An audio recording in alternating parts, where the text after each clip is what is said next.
इस एपिसोड की स्टार्टिंग पिछले एपिसोड के आगे से ही होगी, इसलिए अगर आपने उसे नहीं देखा तो डिस्क्रिप्शन में लिंक है, आप वहां से जाकर उसे देख सकते हो।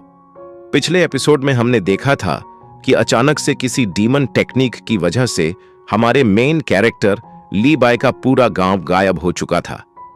वो बहुत परेशान था और समझ नहीं आ रहा था कि ये किया किसने है। लेकिन जब वो लोग रिसर्च करते हैं तब उन्हें आइडिया लग जाता है कि ये किसका काम हो सकता है। अभी उन्हें कंफर्म नहीं था, बस उन्हें यह पता चल गया था कि वो जिस सिटी में अभी है उसके ऊपर भी हमला होने वाला है। अब आगे तो इस एपिसोड की शुरुआत में वो सभी लोग निकल पड़ते हैं सिटी की तरफ, क्योंकि वो जानते थे कि अगर ये अटैक उनकी सिटी पर होने वाला है तो वो इसी किसी समय पर होगा, क्योंकि अभी रात है और जल्द ही सुबह होने वाली है। और ली बाय के गांव पर भी इसी समय पर हमला हुआ था। वो तुरंत ही घोड़े के ऊपर बैठकर वहां से निकल चुके थे। अभी दो ग्रुप डिवाइड हुए थे, जिसमें कुछ एल्डर्स का ग्रुप अलग था और ली बाय और वांग का ग्रुप अलग था, क्योंकि सिटी बड़ी है, इस वजह से उन्हें अलग अलग डायरेक्शन में जाना पड़ेगा। सबसे पहले हम यहां पर एल्डर्स के ग्रुप को देखते हैं। जब वो लोग वहां पैलेस की तरफ आ रहे थे तो उन्हें थोड़ा अजीब लग रहा था, क्योंकि सब जगह सन्नाटा था। वैसे वहां पर मुसीबत तो कोई नहीं दिख रही थी, लेकिन अचानक से उन्हें आवाज आती है।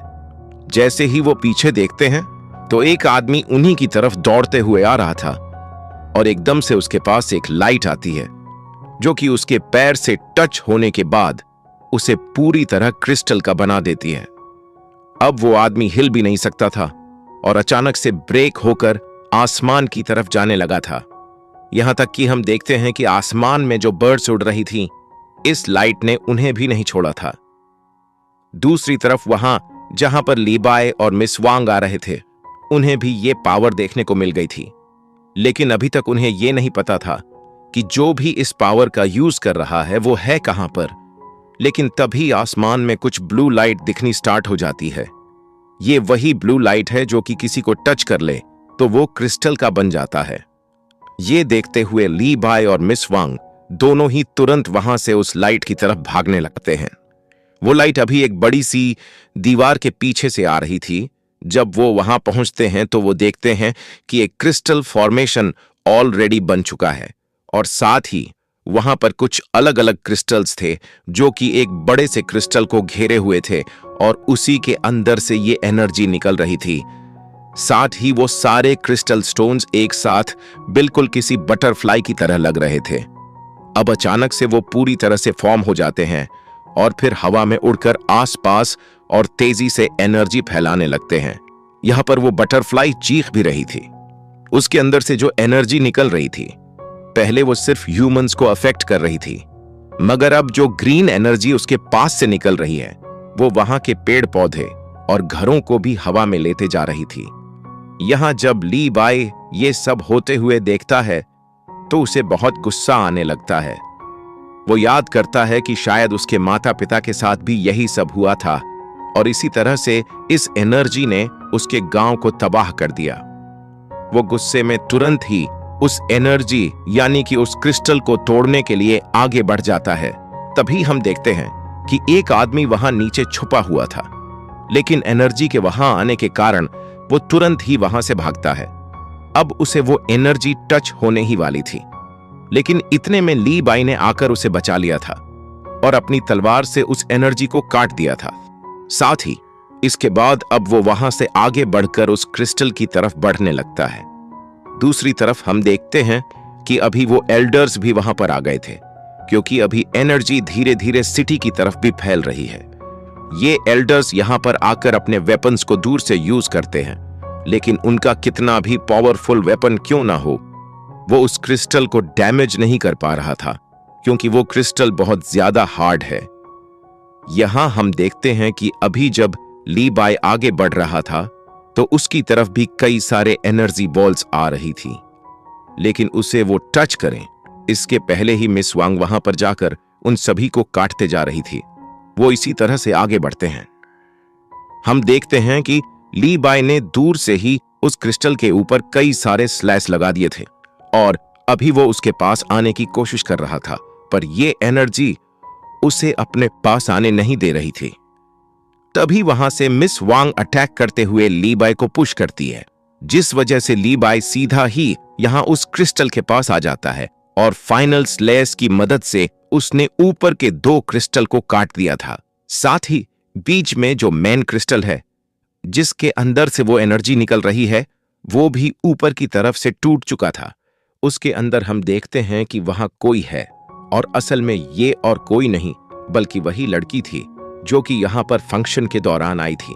ली बाई उसे देखकर शॉक था।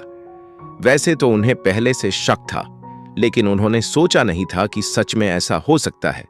पर यहां पर वो छोटी बच्ची अभी बहुत ही ज्यादा परेशान लग रही थी।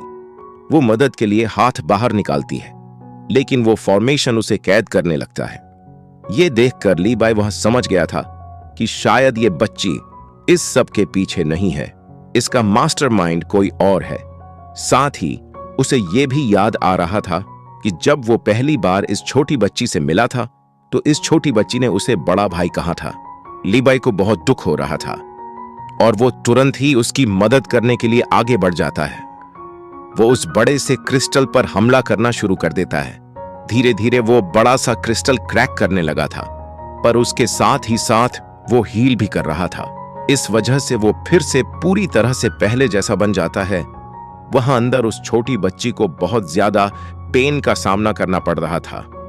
लेकिन तभी ली बाई अपनी तलवार से पूरे गुस्से में स्लैश की बारिश कर देता है, जिस वजह से फाइनली एक बहुत तेज ब्लास्ट होता है। वो सभी देखते हैं कि वो पूरे क्रिस्टल डिस्ट्रॉय हो चुके थे। साथ ही साथ वो छोटी बच्ची नीचे गिर गई थी। ली बाई उसके पास आता है। उस छोटी बच्ची को इतनी ज्यादा चोट लगी थी कि लग नहीं रहा था कि अब वो बच पाएगी। वो कहती है, मुझे माफ कर देना, लेकिन मैंने ये चाहते हुए नहीं किया। ली बाई पूछता है कि तो आखिर कौन था वो जिसने तुमसे ये सब कराया? तो इस पर वो छोटी बच्ची कुछ भी कहे। इसके पहले ही अचानक से उसे ये पता चल जाता है कि अब वो नहीं बच सकती, क्योंकि उसकी बॉडी धीरे धीरे डिसअपियर होना शुरू हो गई थी। वो कहती है, मुझे माफ करना बड़े भाई, अब मैं तुम्हारे लिए परफॉर्म नहीं कर पाऊंगी। और इसके बाद अब वो पूरी तरह से एनर्जी में कन्वर्ट होकर उड़ जाती है। ये देखकर ली बाई को जितना बुरा लग रहा था, उससे ज्यादा तो उसे गुस्सा आ रहा था। वो समझ जाता है कि इस सब के पीछे कोई और था, और धीरे धीरे उसे समझ में भी आने लगा था कि आखिर वो कौन हो सकता है। वो गुस्से में खड़ा होता है, अपनी तलवार निकालते हुए आगे बढ़ने लगता है। दूसरी तरफ हम देखते हैं कि ये जो भी इस फॉर्मेशन को कंट्रोल कर रहा है, उसने ऐसी कई सारी बटरफ्लाइज क्रिएट कर ली थी, और ये सभी बहुत ज्यादा एनर्जी की मदद से धीरे धीरे सिटी को डिसअपियर कर रही थी। ली बाई सीधा आगे बढ़ने लगता है। वो ये सब याद कर रहा था कि अभी अभी क्या हुआ, और दूसरी तरफ हमें अब वो पर्सन दिखाया जाता है जिसने इस पूरे फॉर्मेशन को क्रिएट किया है। वो और कोई नहीं बल्कि लिंग है, जो कि ली बाई का बहुत ज्यादा अच्छा दोस्त था।